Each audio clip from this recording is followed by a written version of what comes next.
रिवायत से जो बात समझ में आती है वो ये कि सदक़े का सवाब 10 गुना है, 1 का 10, 1 का 10, मगर किसी को कर्ज देने का सवाब 18 गुना है।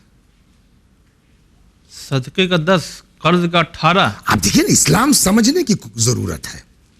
जिसमें आपका पैसा चला गया, वापस नहीं आना, वापस नहीं आना है, उसमें आपको मिलेगा 1 के बराबर 10, और जो वापस आना उसमें, और जिसको वापस आना है उसमें मिलेगा 18। वजह फ़िअलुल हकीम ला यखलू मिनल हिकमा, जी, हकीम का फेल हिकमत से खाली नहीं होता, नहीं होता। जब मैं आपको एक किस्सा सुनाऊंगा जी, तब समझ में आएगा कि इसके पीछे राज क्या है। अच्छा, आदमी चला है हज के लिए, और ये उसी में रिसालतुल हुकूक में हज की बहस में ये बात आ चुकी है कि रिवायत कहती है कि तमामुल हज लिकाउल इमाम, हज की तकमील क्या है? इमाम की मुलाकात। आज इमाम नहीं है तो लोग जाते हैं मदीना मुनव्वरा रसूलुल्लाह की कब्र मुबारक पर, और जो 4 इमाम हमारे हैं, तो ये एक सिलसिला पहले से रहा है। रिवायत कहती है कि तमामुल हज लिकाउल इमाम, हज की तकमील इमाम की मुलाकात है। आज के ज़माने में कहिए इमाम की ज़ियारत। ये आदमी गया हज पर। अब मैं ज़रा सा कंफ्यूज्ड हूं कि इसका पैसा खोया कहां, हज में खोया और उसकी वजह से मदीने आया, या इस बिना पर के साहब हज की तकमील यह है कि इमाम से मिला जाए, तो वो मदीने आया और वहां पैसा खो गया। बहरहाल उसके जो है वो पूंजी जो ज़ादिरा थी वो खो गई। अच्छा, और एक चीज और रुक के मैं अपने नाजरीन से कह दूं, हर आदमी के आगे हाथ भी मत फैलाइए। पहले उसको देखिए वो है क्या। सही बात। जनाब लुकमान ने जी अपने बेटे को नसीहत की थी कि कभी नए दौलतिये से पैसा नहीं मांगना, पैसा मत मांग, कर्ज उधार मत लेना, कर्ज मत लेना, पैसा मत मांगना, पुलिस वालों से दोस्ती मत करना। पुलिस वाले तो हम उस जमाने की जो हिसाब से जो भी सिक्योरिटी के वो रहते हैं, पुलिस वालों से दोस्ती मत करना, बीवी को अपना राज मत बताना जी, और नए दौलतमंद से कर्जा मत लेना। तो हर आदमी के आगे हमको हाथ भी नहीं फैलाना चाहिए। सही। शरीफ के पास जाओ, करीम के पास जाओ, जहां से तुम्हारी इज्जत का सौदा ना किया जाए, वहां जाओ। चुनांचे कहते हैं कि अब वो मदीने में आया तो अहले बैत से ज्यादा इज्जतदार और शरीफ, दूसरों की आबरू बचाने वाला कौन है? उनसे बड़ा करीम कौन? ये जमाना था हमारे और आपके 8वें इमाम रिदा अलैहिस्सलातु वस्सलाम का। जी। तो उसके जहन में शायद ये आया कि यार इनसे बेहतर कोई नहीं है कि जो, अच्छा ये खुद बड़ा आदमी था, अच्छा, जिसकी पूंजी खोई हुई थी, अपने इलाके में हैसियत वाला आदमी था जी। अल्लाह न करे कि हैसियत वाले के साथ ये हो जाए, उसको और भी फीलिंग होती है, कहाँ जाए यार भाई परदेश में। तो वो इमाम के पास आ गया और उसका लहजा बता रहा है कि वो आदमी ठीक ठाक था, क्या था।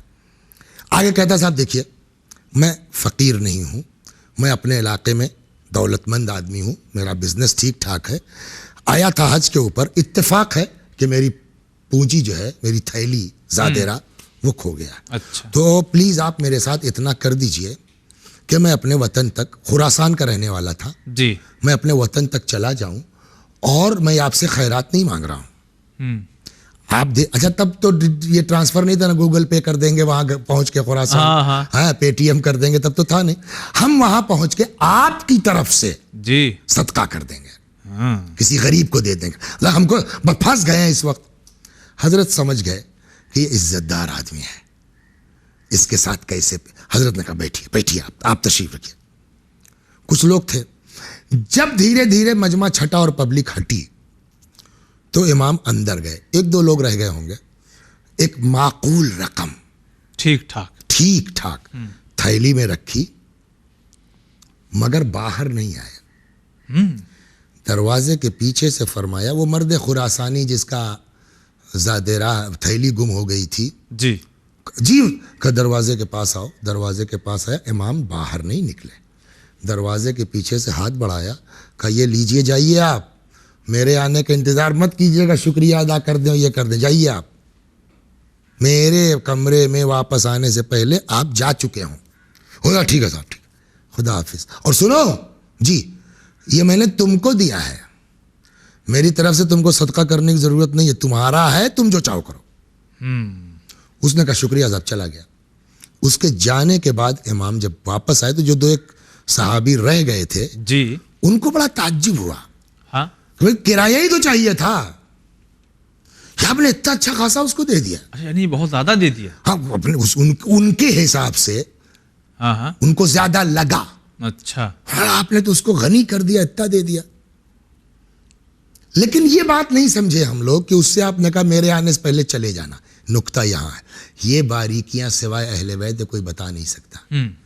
कब उसकी वजह यह है जी, कि जब आदमी किसी के साथ आगे हाथ फैलाता है तो उसके चेहरे पर एक तरह की हाँ हाँ हाँ, जिल्लत और खिफ़त के आसार जी होते हैं। जी जी, मुझसे ऐसा चेहरा देखा नहीं जाता। ओहो, अहले बैत कितने बुलंद हैं, जी सही, हम सोच नहीं सकते।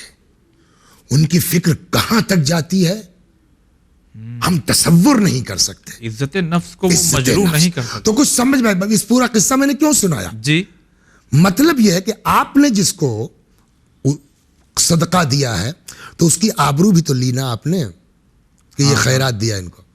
लेकिन जो आदमी आपके पास कर्जा लेने आ रहा है, जी, बावजूद इसे वो आपका पैसा वापस करेगा, लेकिन जो कर्जा लेता है उसको कोई बेइज्जती का एहसास थोड़ी है उतना जितना वो सदके वाले का है। हाँ हाँ, वो एकदम, अरे यार ठीक है, सबके साथ जरूरत पड़ती है, आज लिया है हमने, कल ये भी लेंगे, परसों अदा कर दूंगा। तो कर्जे में जो मेन चीज है कि काम भी हो गया और इज्जत भी रह गई। हाँ, सदके में वो बात नहीं है। जी जी जी जी, सही, तो सदके में 10 गुना, कर्जे में 18 गुना। क्यों? कि उसका आपने काम भी कर दिया, उसकी इज्जत भी रह गई। तो ये 8 गुना जो बढ़ेगा ना, वो इज्जत बचाने के लिए, इसलिए कर्जा देने का 18 गुना है। इसलिए कर्ज देने का वाह, 18 गुना।